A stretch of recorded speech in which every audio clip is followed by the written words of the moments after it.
ओम शांति। तो आज हमारी भट्टी का दिन है 26 और मुरली है 15 अप्रैल 1984 की। मुरली का टाइटल है स्नेही सहयोगी शक्तिशाली बच्चों की 3 अवस्थाएं। स्नेही सहयोगी शक्तिशाली बच्चों की अवस्थाएं मुरली में बाबा ने बताई हैं। तो इस मुरली को आज हम यहाँ पर याद भी करेंगे और पूरा दिन इसी पॉइंट्स के ऊपर हम जो होमवर्क रहेगा वो लिखने वाला होमवर्क नहीं है, वो होमवर्क रहेगा योग का, रूहानी यात्रा का। तो ये लोकेशन मेथड है जिससे हमने साकार मुरली और अव्यक्त मुरली पर बहुत बार ही प्रैक्टिस करी है। सबसे पहली लोकेशन है शांति स्तंभ, ठीक है, मधुबन पांडव भवन शांति स्तंभ। दूसरा हिस्ट्री हॉल है, तीसरा बाबा का कमरा है, चौथा बाबा की कुटिया है, पांचवा बाबा का आंगन है। अब इसके बाद में चेंज हुआ है, उसके बाद में है ओम शांति भवन, सीधा ओम शांति भवन, ठीक है। पहले यहाँ पर हम रिसेप्शन लिया हुआ था, फिर वहां का ही बाबा रूम लिया हुआ था, फिर ओम शांति भवन का हॉल था। अभी सिर्फ एक ही यहाँ पर है ओम शांति भवन पांडव भवन के सामने। उसके बाद है ज्ञान सरोवर जहाँ पे सभी वीआईपी और विदेशियों के कार्यक्रम होते हैं, और उसके बाद है हमारा ग्लोबल हॉस्पिटल। 8 ही लोकेशन है, 8 लोकेशन दिमाग में सेट हो गई है। तो पहले शांति स्तंभ, हिस्ट्री हॉल, बाबा का कमरा और बाबा की कुटिया, मधुबन का आंगन, फिर ओम शांति भवन, ज्ञान सरोवर और ग्लोबल हॉस्पिटल, ठीक है। तो इस मुरली के अंदर सबसे पहले बाबा ने स्नेही बच्चों के भिन्न भिन्न प्रकार से स्नेह करने वालों को देखा। 4 प्रकार बताए हैं, चारों प्रकारों में से बाबा ने एक प्रकार बताया जो यथार्थ स्नेही का होता है। ध्यान से सुनना। एक है दूसरों की श्रेष्ठ जीवन को देख, दूसरों का परिवर्तन देख, उनसे प्रभावित हो स्नेही बनना। हम अभी तक ज्ञान में आए नहीं हैं, लेकिन हम भी ज्ञान में आने वाले हैं, बस आ ही चुके हैं समझो। लेकिन ज्ञान में हम किसको देख करके आए? दूसरों के श्रेष्ठ जीवन को देखकर। ये ब्रह्मा कुमारियों के जीवन कितनी अच्छी जीवन है। ये पहले ऐसे खाते पीते थे, ऐसे ड्रिंक करते थे, ऐसे नॉनवेज खाते थे, ऐसे पहनते थे, और देखो आज ये हमारे पड़ोस का जो भाई या पड़ोस की जो बहन है, इन्होंने तो ओम शांति में जाके अपनी जिंदगी बदल ली। हम भी जाएंगे। कई हैं वो दूसरों के श्रेष्ठ जीवन को देखकर, दूसरों के परिवर्तन को देखकर उससे प्रभावित होकर के स्नेही बने हैं भगवान के। दूसरे प्रकार के स्नेही बच्चे हैं जो किसी ना किसी गुण की, चाहे सुख या शांति की थोड़ी सी अनुभूति की झलक देख करके स्नेही बने हैं।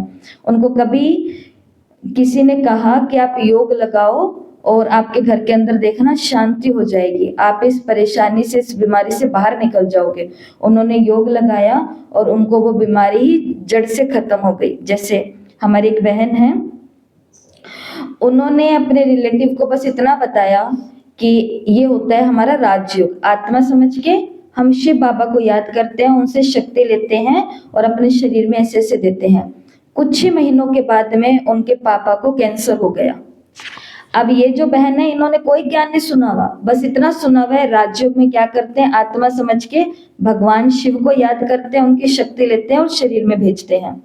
उनके पापा को कैंसर हुआ और उन्होंने डेली अपने पापा के सामने बैठ करके ये वाला योग शुरू कर दिया। कौन सा? ब्रह्मा कुमारियों वाला राजयोग। उनको नाम भी नहीं पता है, तो वो अपने पापा के आगे बैठते थे, मैं आत्मा हूँ, शिव बाबा से शक्ति आ रही है, इस आत्मा के शरीर में जा रही है, इनका कैंसर खत्म हो रहा है, इनका कैंसर खत्म हो रहा है।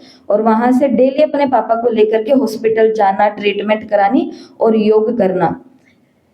रिपोर्ट के अंदर आया कैंसर जड़ से खत्म हो चुका है। अब उस आत्मा ने क्या अनुभव कर लिया?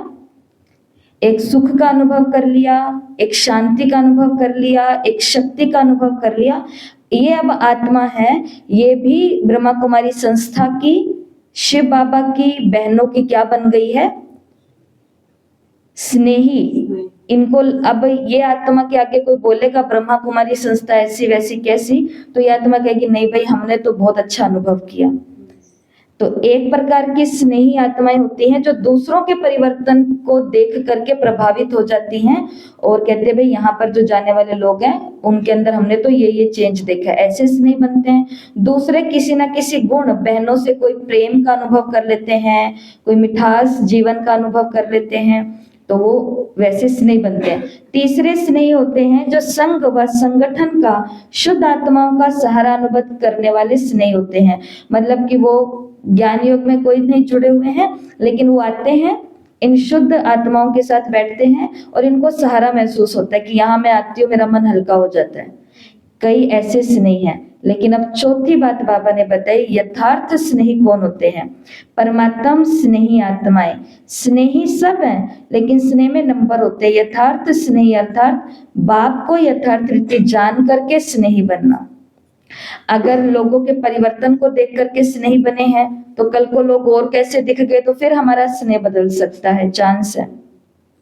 गुण शक्ति को देख करके हम स्नेही बने हैं, तो जीवन में फिर कोई बहुत बड़ा पहाड़ गिरेगा, भगवान को याद करेंगे, शिव बाबा की मदद नहीं अनुभव होगी, तो हम अपना देवता, गुरु, भगवान सब बदल लेंगे, ये हो सकता है। तीसरा है, बहनों का संगठन अच्छा लगता है, लेकिन कभी कभी ये शुद्ध आत्माएं बहुत बिजी हैं, ये हमसे टाइम मांग रही है, 5 मिनट मिलना है, 5 मिनट मिल रहा, और वो कह रही है 5 मिनट क्या, 1 मिनट का भी आज तो टाइम नहीं है, मैं यहाँ हूं ही नहीं। तो वो समझती है ये देखो दुख की घड़ी में ये भी हमारा साथ नहीं दे रही। ये तीनों आत्माएं हिल सकती हैं, लेकिन चौथी आत्मा नहीं हिल सकती। कौन सी? जो सच्ची परमात्मा स्नेही आत्मा है, वो किसी के परिवर्तन को देख के उनके सेंटर पर आने वाला आज तक एक भी इंसान के जीवन में चेंज नहीं आया, तो भी इसका प्यार भगवान से कम नहीं होता। इनके सेंटर पर आने वाली कोई भी आत्मा सुखी है ही नहीं, सारे के सारे दुखी हैं, लेकिन फिर भी इस आत्मा का प्यार भगवान से कम नहीं होता। और जो निमित्त आत्माएं हैं वो तो शुद्ध है ही नहीं, वो तो हमेशा कमी और कमजोरी की बातें करती रहती हैं, तो भी इनका प्यार शिव बाबा से कम नहीं होगा। ऐसी विपरीत परिस्थितियां होती नहीं है, ऐसी विपरीत परिस्थितियों के बीच में भी ये आत्मा उड़ती है बहुत ज्यादा। क्यों? क्योंकि ये यथार्थ स्नेही है, बाप को यथार्थ रीति से जान करके ये प्यारे बने हैं। ये हो गया स्नेही। अब इसमें से कौन सा पॉइंट याद रखना है जो हमें अपने जीवन में लाना है? तो पहली लोकेशन है शांति स्तंभ। शांति स्तंभ पर देखना, एंटर करते ही बड़े बड़े गोल्डन अक्षरों में लिखा हुआ है यथार्थ स्नेही। तो जैसे शांति स्तंभ के अंदर एंटर करते हैं, बड़े बड़े अक्षरों में लिखा हुआ है यथार्थ स्नेही। यथार्थ स्नेही देखते ही मुझे क्या याद आ गया है कि मैं परमात्मा को यथार्थ रीति जान करके फिर यहाँ की स्नेही बनी हूँ। मैं किसी आत्मा के पीछे स्नेही नहीं बनी हूँ, क्योंकि आत्मा तो आज है और कल उड़ जाएगी,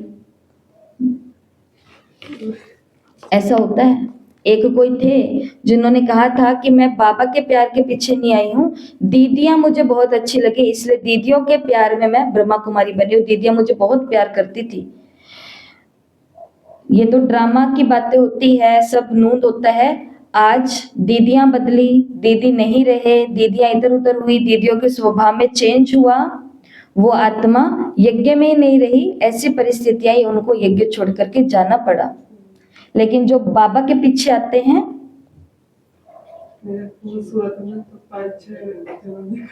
5-6 जनों ने मिलकर के एक को कोर्स कराया था, चेंज होते रहते थे। तो पहली लोकेशन है शांति स्तंभ। तो आज की इस मुरली से क्या याद रखना है कि मैं बाप को यथार्थ रीति जान करके स्नेही बनी हूँ। क्या चेक करना खुद को, कहीं किसी के प्रभाव में आकर किसी के जीवन के चेंज को देख के तो नहीं आई। दूसरा बाबा ने कहा, दूसरा मतलब सहयोगी आत्माएं भी भिन्न भिन्न प्रकार की होती हैं। एक है भक्ति के संस्कार प्रमाण सहयोगी, क्योंकि भक्ति में भी वो दान पुण्य करते हैं। ब्रह्मा कुमारियां भी संत जैसी लगती हैं, उनको लगती क्या है, वो तो संत जैसी ही हैं, संत ही हैं, लेकिन भक्ति के संस्कार होने के कारण यहाँ की बातें अच्छी है, स्थान अच्छा है, ये लोग अच्छे जीवन वाले हैं, अच्छे स्थान पर करने से अच्छा फल ही हमें मिलेगा। इस आधार पर, इसी आकर्षण से स्नेही सहयोगी बनना अर्थात अपना थोड़ा बहुत तन मन धन लगाना। ऐसे भी सेवा केंद्रों पर बच्चे होते हैं भगवान के भगत आत्माएं, जो कहीं और भी दान पुण्य करते हैं, भक्ति वाले होते हैं, उनको लगता है लेकिन ब्रह्मा कुमारियां भी बहुत अच्छी हैं, यहाँ पर भी दान करेंगे तो हमारा अच्छा फल मिलेगा। इस आधार पर वो भी थोड़ा थोड़ा तन मन धन कुछ भी दान कर देते हैं। ये है यज्ञ के पहले सहयोगी। दूसरे हैं ज्ञान और योग की धारणा द्वारा कुछ प्राप्ति करने के आधार पर सहयोगी बनना। ज्ञान और योग की धारणा के द्वारा कुछ प्राप्ति करने के आधार पर, ये आत्माएं बाबा के बच्चे होते हैं जिन्होंने मुरली में सुन लिया है 1 करोगे तो 100 मिलेगा। अब ये 1 क्यों कर रहे हैं? क्योंकि इनको भगवान से कितना चाहिए? 100 चाहिए। दिमाग में फिट है कि बाबा मेरी रक्षा करेंगे अगर मैं भगवान के घर की पहरादारी करूंगा, तो वो पहरादारी करेंगे इसलिए क्योंकि उनको भगवान से क्या चाहिए? अपने घर की रक्षा चाहिए। मैं भगवान के घर पे ये काम करूंगा तो मेरा ये काम हो जाएगा। मैं भगवान को भोग लगाऊंगा तो मेरा काम सिद्ध हो जाएगा। जो ज्ञान के आधार पर या कुछ योग की टचिंग्स होती हैं, इसके आधार पर कुछ प्राप्ति करने के लिए सहयोगी बनते हैं, लेकिन वो भी क्या बन जाते हैं? सहयोगी तो फिर भी बन जाते हैं ना, सहयोगी तो फिर भी बन जाते हैं। तीसरे हैं एक बाप दूसरा ना कोई, एक ही बाप है, एक ही सर्व प्राप्ति का स्थान है, बाप का कार्य सो मेरा कार्य। वो ये नहीं देखते कि क्या है, कितना है और कौन कौन करने वाला है या कौन नहीं करने वाला है, या मेरे से पूछा मेरे को तो बताया नहीं। उनको बस इतना होता है जो बाबा का काम सो मेरा काम है। ऐसे अपना बाप, अपना घर, अपना कार्य श्रेष्ठ ईश्वरीय कार्य समझ सहयोगी सदा के लिए बनना, तो अंतर हो गया ना। तो अब चेक करना है मैं इन तीनों में से कौन हूँ। जैसे भक्ति में थोड़ा थोड़ा दान पुण्य करते हैं, उस भावना से करने वाली हूँ कि अच्छी जगह मेरे को अच्छा फल मिलेगा, या फिर कुछ प्राप्ति के आधार पर मैं सहयोगी हूँ, या फिर एक बाप दूसरा ना कोई, इस आधार पर हो। तो मुरली की दूसरी, तो आज की दूसरी लोकेशन है हिस्ट्री हॉल।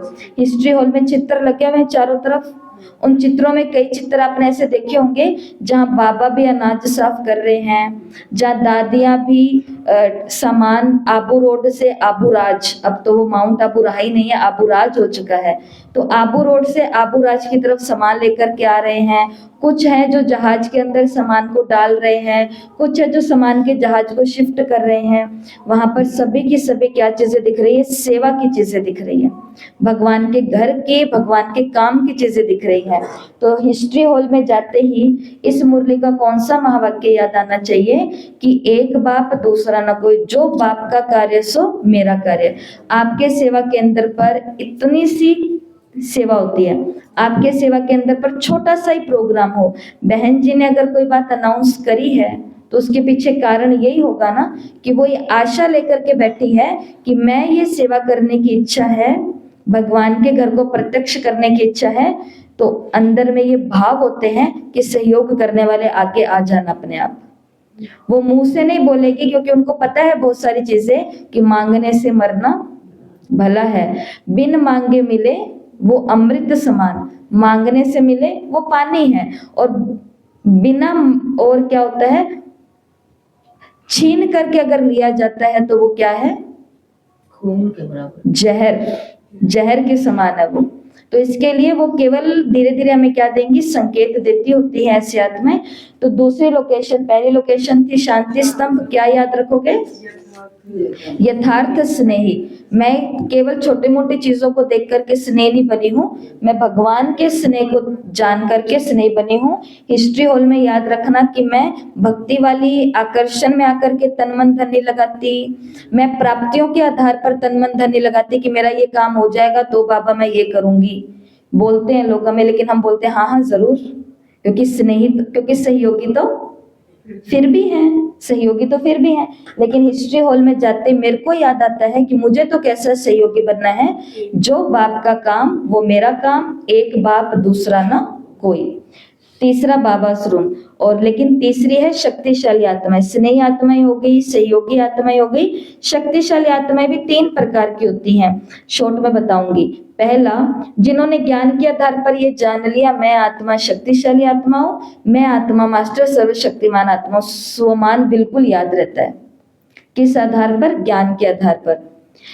लेकिन हो क्या जाता है, जानते तो हैं लेकिन जब थोड़ा सा भी कोई परिस्थिति आ जाती है इतने में भूल जाते हैं, शक्ति गई।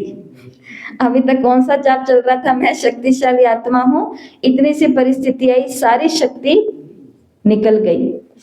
यह है पहली शक्तिशाली आत्मा। हाँ, जरा सा माया का प्रभाव आया, ज्ञान भूले और निर्बल बन गए। तो ऐसी शक्तिशाली आत्मा। दूसरी शक्तिशाली आत्मा होती है जो ज्ञान का चिंतन भी करती है, वर्णन भी करती है, दूसरों को शक्तिशाली बातें सुनाते हैं। उस समय तो सेवा का फल मिलता है, सेवा का फल मिलने के कारण है ना, उस समय तो शक्तिशाली अनुभव होता है। जैसे अभी क्यों ऐसा बोलते हैं सब लोग कि दीदी जब हम मुरली क्लास में होते हैं, यहाँ होते हैं, तब हम बहुत शक्तिशाली होते हैं, और यहाँ से बाहर निकलते ही कई कई बोलते हैं कि उनके सामने आते मेरा तो सारी शक्ति खत्म हो जाती है। उनके किनके, वो एक बिंदी है, जिनके सामने आते हमारी अपनी सारी शक्तियां भूल जाती हैं। वो आत्माएं हैं, वो भगवान नहीं है, वो असुर भी नहीं है, वो शैतान भी नहीं है, वो भूत प्रेत भी नहीं है। वो सिर्फ क्या है, एक पॉइंट ऑफ लाइट है, छोटी सी बिंदी है। लेकिन बाबा ने कहा दूसरे शक्तिशाली कौन होते हैं? चिंतन के समय तक, वर्णन के समय तक तो शक्तिशाली रहते हैं लेकिन बाद में तीसरे जो हमें याद रखनी है, अब सारी बातें यहाँ पर आएंगी एक एक करके। तीसरे होते हैं सदा शक्तिशाली आत्माएं। सिर्फ चिंतन और वर्णन नहीं करते, लेकिन मास्टर सर्वशक्तिवान स्वरूप बन जाते हैं। स्वरूप बनना अर्थात समर्थ बनना। उनके हर कदम हर कर्म स्वतः शक्तिशाली होते हैं। उनके हर कर्म उनकी बातें शक्तिशाली नहीं होती, ज्ञान शक्तिशाली नहीं सुनाते। वो जीवन में जब कदम उठाते हैं ना, निर्णय, कल किसी का फोन है और वो कहती दीदी एक निर्णय नहीं लिया जा रहा, एक इतना सा डिसीजन नहीं लिया जा रहा क्या कि ये करना है कि नहीं करना, कैसे करना है, कब करना है, किस विधि से करना है। लेकिन जो शक्तिशाली आत्माएं होती है वो केवल प्रचार प्रसार और वर्णन नहीं करती, वो संसार को करके दिखाती है। और फिर संसार क्या बोलता है, ये कर सकते हैं तो हम क्यों नहीं कर सकते। तो मुरली की तीसरी पॉइंट, बाबा के कमरे में पहुंच जाओ। बाबा के कमरे में जैसे ही मैं पहुंची वैसे ही मैं क्या हो गई, मास्टर सदा शक्तिशाली आत्मा बन गई। मेरे कर्म मेरे कदम जो भी उठते हैं शक्तिशाली उठते हैं। बातें मोटी मोटी नहीं करते, वो क्या कहते हैं, खोदा पहाड़ निकली चूहिया। बातें इतनी बड़ी बड़ी और काम करने की बारी आए तो सारा का सारा ढेर नहीं। बाबा के कमरे में जाते मेरे अंदर क्या आ गई, सारी की सारी शक्तियां आ गई और मेरे हर कर्म और हर कदम कैसे हो गए, पावरफुल हो गए, ब्रह्मा बाबा की तरह। दूसरी लोकेशन, अगली लोकेशन है चौथी, बाबा की कुटिया, बाबा की झोपड़ी। तो इसके अंदर याद रखेंगे सदा श्रीमत का हाथ छत्र छाया के रूप में अनुभव होगा, माना कंबाइंड रूप का। बाबा की कुटिया में जाते ही कौन सा स्वरूप अनुभव करना है, मैं कंबाइंड हूँ और मैं इतनी शक्तिशाली आत्मा हूँ जो बाबा का हाथ छत्र छाया के रूप में सदा मेरे ऊपर रहता है। होगा ये? तो फिर इंदिरा बहन सुनाओ, शांति स्तंभ पर क्या है, यथार्थ स्नेही आत्मा है। हिस्ट्री हॉल में क्या है रितु बहन, एक शिव बाबा, दूसरा ना कोई। जो बाबा का कार्य है वो मेरा कार्य। सेंटर सेवा केंद्र के कार्यों को, मधुबन के कार्यों को ऐसा मैं सोचना इनका काम है, ये अपने आप देखेंगे। वो वाली होगी भक्ति वाली सहयोगी, लेकिन मेरे को कौन सी सहयोगी बनना है, एक बाप दूसरा ना कोई। पिंकी बहन, बाबा का कमरा, बाबा के कमरे में सदा शक्तिशाली आत्मा हूँ, हर कर्म और कदम शक्तिशाली उठते हैं। केवल वर्णन और चिंतन अच्छा नहीं करती, काम भी मैं बहुत शक्तिशाली करती हूँ। और बाबा की कुटिया में क्या है, जैसे जाती हूँ बाबा के साथ कंबाइंड हो जाती हूँ और बाबा का हाथ छत्र छाया के रूप में मेरे ऊपर आ जाता है।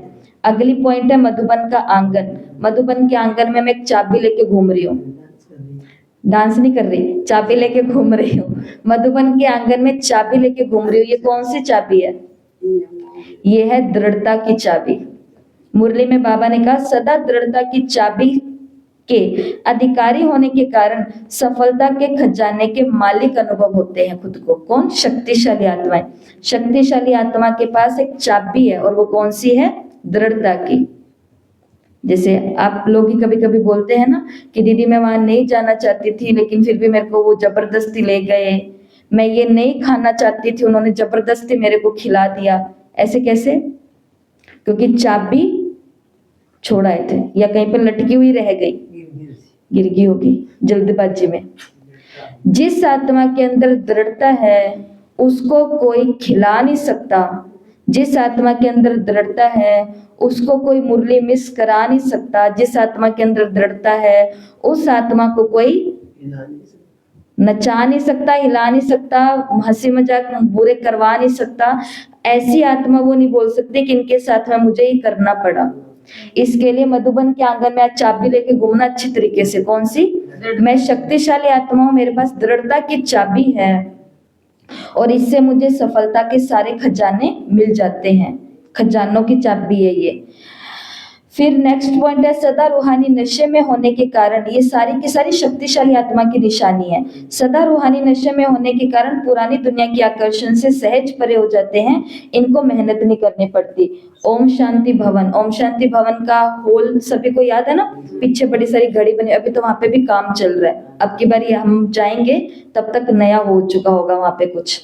तो ओम शांति भवन में जैसे गए तो वैसे हमको क्या याद आना चाहिए कि मैं संसार की दुनिया के आकर्षण से परे हो गई। ओम शांति भवन में आते ही दुनिया के आकर्षण से परे हो गई। कौन सी आत्मा आकर्षण से परे होती है? जो सदा रूहानी नशे में रहती है। सदा रूहानी नशे में रहती है, वो दुनिया के आकर्षण से सहज परे होते हैं, उनको मेहनत नहीं करनी पड़ती। फिर कोई उनको ये नहीं कह सकता आपका जी नहीं करता ये कपड़े पहने, आपका जी नहीं करता यहाँ घूमने के लिए जाए, आपका जी नहीं करता ये खाएं। कुछ जी नहीं होता क्योंकि उनको कोई मेहनत नहीं करनी पड़ी। मेहनत पिछले जन्म में सारी करके आए हैं। शक्तिशाली आत्मा। नेक्स्ट अगला क्या है यहाँ पर? ज्ञान सरोवर। शक्तिशाली आत्मा का हर कर्म बोल स्वतः ही सहज सेवा कराता है। सेवा। ज्ञान सरोवर में तो ये पॉइंट आपको बिल्कुल याद रहेगा हम सभी को, क्योंकि ज्ञान सरोवर में जितने भी हमारे 19-20 विंग्स हैं उनकी सेवा होती है। वीआईपी और विदेशियों के सारे प्रोग्रामों की सेवा कहाँ होती है? यहाँ होती है। जितने भी बड़े बड़े अधिकारी और एजुकेटर्स हैं, जो भी लोग होते हैं वो यहीं पर ही जाते हैं। तो ज्ञान स्वरूप में याद रखना, शक्तिशाली आत्मा वो है जिनके कर्म और बोल से ऑटोमेटिक ही सेवा हो जाती है। वो नॉर्मल बात भी कहेंगे तो सामने वाले को क्या लगेगा, कल हमने किसी से बात करी नॉर्मल जैसे सब कर रहे थे, पर भगवान के बच्चे जब किसी से बात करते हैं तो सामने वाली आत्मा कहती है कि आप रोज बस 2 मिनट बात कर लेना, इससे हम ठीक हो जाएंगे। कितने मिनट? 2 मिनट। सेवा ऑटोमेटिक होती है कि नहीं होती? तो कौन सी आत्मा बनना है? सदा शक्तिशाली या केवल शक्तिशाली? तो ज्ञान सरोवर में याद रखना ये पॉइंट। और लास्ट पॉइंट है, किसी भी कार्य में क्या करें क्या होगा ये संकल्प मात्र भी नहीं होगा। शक्तिशाली आत्मा को सफलता की माला उनके जीवन में पड़ी हुई होगी। विजयी हूँ, विजय माला का हूं। तो आज ग्लोबल हॉस्पिटल में सभी चलेंगे क्या पहन करके? माला पहन करके। बिना माला के एंट्री नहीं होगी। जैसे बहनों को घर बुलाते हैं तो माला पहना करके अंदर लेके आते हैं ना, तो ऐसे ही हॉस्पिटल में आज जाएंगे क्या पहन के? सफलता की माला, विजय की माला। कौन सी आत्मा के गले में है? शक्तिशाली आत्मा के गले में है। तो ये मुरली के 8 पॉइंट जो खास है वो आपको बता दिया। आगे बाबा ने पंजाब और ईस्टर्न जोन से मुलाकात की है। पंजाब के लिए बाबा ने कहा है कि अमृत वेला वहां पर फेमस है, इसके लिए पंजाब वाले सभी अमृत वेले समर्थ मिलन मनाते हो क्या? पंजाब वालों में अमृत वेला आलस्य तो नहीं आता? ये मुरली पहले हुई है, हो सकता है, पता नहीं। ये वैसे आई होगी ना, संडे की मुरलियों में आई हुई होगी, 84 की हो सकता है ये। तो अमृत वेले आलस तो नहीं आता पंजाब जोन वालों को? हम सभी कौन है? पंजाब जोन। आलस तो नहीं आता अमृत वेले? झुटके तो नहीं खाते? कोई कहता है झुटके खाने के चांस ही नहीं है क्योंकि आराम से सो रहे होते, तो झुटके कैसे आएंगे? अमृत वेला लगा थोड़ा सा टाइम है। अमृत वेला है कहाँ पे? 4 बजे उठोगे तो अमृत वेला है ही नहीं। पौने 4 बजे उठे तो 4:45 तक तो टाइम पूरा हो गया। वो तो सोचते सोचते पूरा हो जाता है। काम ही बहुत करने हैं, काम बहुत करने हैं, काम बहुत करने, बातें बहुत करनी बाबा के साथ। बाबा को बहुत जगह भेजना होता है अमृत वेले। बाबा को कितनी आत्माओं के चेहरे दिखाने होते हैं। आत्माएं आपको मालूम है फंसी हुई आत्माएं, वो कहती हैं या तो मरना होगा ऑप्शन या भगवान ही कोई चमत्कार करेगा। ऐसी आत्माएं बाबा के घर आकर के खड़ी हो जाती है और कहती है आप बताओ क्या करें। अब क्या बताएं उनको, उन बहनों को ही नहीं पता, उन्होंने थोड़ी ना कोई जीवन के अनुभव किए हैं कि इस मझधार से आप। वो कहती है योग करेंगे, कब करेंगे? अमृत वेले करेंगे। अब अमृत वेले योग की उनको कमिटमेंट दी है तो उनको चमत्कार तो दिखवाना पड़ेगा, और उसके लिए बाबा को थोड़ा भेजना पड़ता है, उधर को उनको इधर लाना पड़ता है। एक आत्मा ने योग का कहा था और उसके लिए योग कर रहे थे, परसों वो बाबा के घर आइए। देखो ये हम सभी को अनुभव करना चाहिए, आपको, हमको, सबको मिलके। वो कहते कि 2 दिन यहाँ पर मैं आई अमृत वेले और आप मेरे को ध्यान करा रहे थे, उसको पता ही नहीं है ये सब बातें। ये आत्माएं कैसे बोल देती हैं? क्योंकि बाबा अनुभव कराता है। तो पंजाब वालों को अमृत वेला कैसा करना है? समर्थ करना है, शक्तिशाली करना है। अमृत वेला आलस नहीं करना और झुटके झूले लेने हैं, झुटके नहीं खाने। और मुरली की बिल्कुल लास्ट पॉइंट है, जो स्वयं बिजी रहते हैं, जिन्हें खुद को फुर्सत नहीं रहती है, माया को भी उनके लिए फुर्सत नहीं है। माया कहते हैं मेरे को भी इनके लिए टाइम नहीं है, क्योंकि ये सेवा में बहुत ज्यादा बिजी है। तो जो सच्चे दिल से चाहता है बाबा का बच्चा कि मैं माया से हमेशा बचा रहूं, तो उसको अपने आप को क्या करना पड़ेगा? बिजी करना पड़ेगा। सेवाएं नहीं है तो घर के काम में, घर का काम पूरा हो गया तो योग में, योग पूरा हो गया तो होमवर्क लेकर के बैठो, बहुत ही काम है करने के लिए। नहीं, सेवाएं ज्यादा करते हैं, माया खुद की इंतजार सोचे। सोते कैसे हैं? जैसे एक डेड बॉडी गिरती है ना, ऐसे हो जाता है, ऐसे ही होता है। ये तो बिजी है, मैं दूसरा ग्राफ के पास तो जाऊं इतना मेरे तो कई ओवर करते हैं 25 से स्टार्ट पड़ जाए बाबा पेन पड़ जाए। ये होता है। तो आज हम सभी को क्या काम करना है? ये 8 नोट करनी है आपको अपनी कॉपी में। 8 के आगे जो महावाक्य हमने सोचा है ना, वो महावाक्य बाबा का लिखना है। और पूरा दिन जब जब योग लगाएंगे या मन बनाएंगे या 5 बारी तो कम से कम इन 8 जगह पर जाना। इन 8 जगहों पर बहुत जबरदस्त शक्तियां, दादियों की, बाबा की, मम्मा की, सभी बाबा के बच्चों की। तो आज का होमवर्क है रूहानी यात्रा। तो सभी को कौन सी फोटो भेजनी है? पॉइंट्स के साथ में, पॉइंट्स लिख करके लोकेशन के साथ में। और अगर 5 बारी आपने कितनी बारी आज यात्रा की है? इतनी बारी यात्रा की है, डन। ओम शांति, ओम शांति। ये गाड़ी तो ऐसे स्पीड से चलती है, क्या करें।